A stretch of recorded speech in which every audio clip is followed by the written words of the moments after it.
Donc Hélène Ménard, je viens d'une structure qui s'appelle Semer la citoyenneté. Je sensibilise, je forme et j'accompagne des habitants, mais principalement des jeunes en fait, sur la capacité d'agir, donc ce qu'on appelle l'empowerment.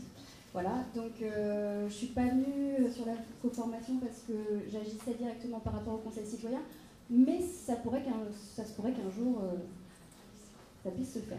Voilà, et le témoignage que j'avais envie de vous livrer, en fait, il est, contrairement à mes trois collègues, en fait, il n'est pas forcément sur ma posture professionnelle, mais sur ce que ça m'a fait personnellement, ce que j'ai vécu sur cette formation. Et donc, je vous ai écrit un petit texte que je vais vous lire. Donc, du coup, je vais m'asseoir.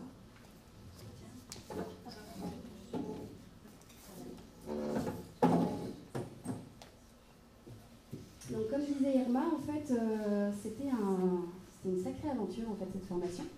Ça a duré 5 jours, ça continue encore de tanguer, le voyage en bateau. Et donc, en fait, je vais vous raconter une histoire d'aventure.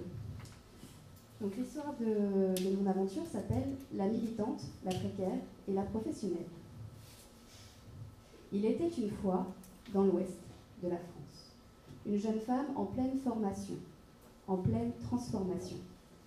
Depuis longtemps, elle faisait cohabiter sans trop de recul ses convictions et ses activités. L'éducation populaire en fer de lance, elle privilégiait souvent le sens à la raison, le cœur à son portefeuille. De projet en projet, elle mêlait de plus en plus étroitement son identité de militante et celle de professionnelle, jusqu'à les confondre. Elle vivait dans l'insouciance jusqu'à ce mois de mai où elle entra en formation avec ATD. Soudain, elle fut obligée de se fondre dans le groupe de pairs des associatifs. Code couleur oblige. En face d'elle, le groupe des habitants, qui se faisait appeler le groupe des militants.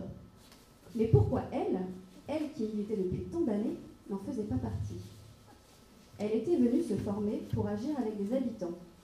Et elle se retrouvait non pas à côté, mais en face de militants, dans un jeu de nous et de eux, dans lequel ils étaient face à face.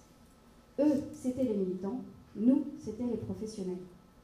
Car force est de constater que c'était bien au nom de sa structure qu'elle était venue, et par là même qu'elle n'était pas militante de la question de la participation des habitants, mais professionnelle agissant pour leur participation.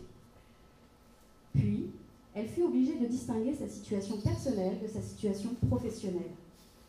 Travaux de groupe, de pairs, obligent. Elle qui avait mis un point d'honneur à agir selon son cœur, la voilà contrainte à mettre à distance la partie d'elle-même qui donne du sens à ses actions.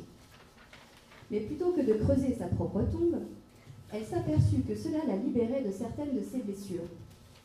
Ces blessures qu'elle avait fuies pour les laisser se cicatriser, elle les sentait à chacune des prises de parole des militants. Mais force est de constater que même si les plaies étaient là, la douleur s'effaçait à mesure de la prise de conscience de ce pourquoi elle était venue.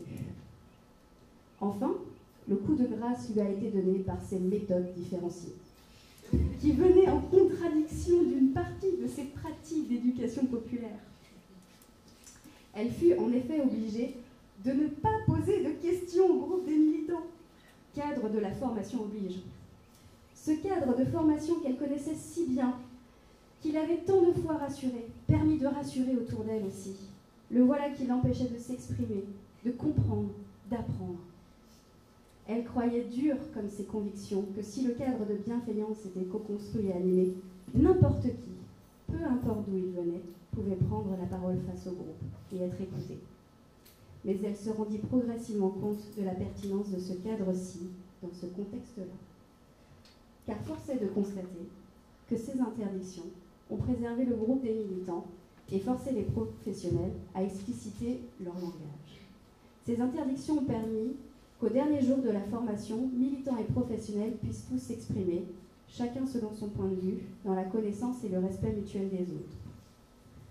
Après tous ces conflits intérieurs, pour savoir quelle partie d'elle-même allait trouver le trésor de cette formation, elle reprit le chemin de l'expérimentation. Elle vit depuis lors très heureuse et met en œuvre tous les jours des actions nées de ses prises de conscience, comme autant de trésors à portée de main.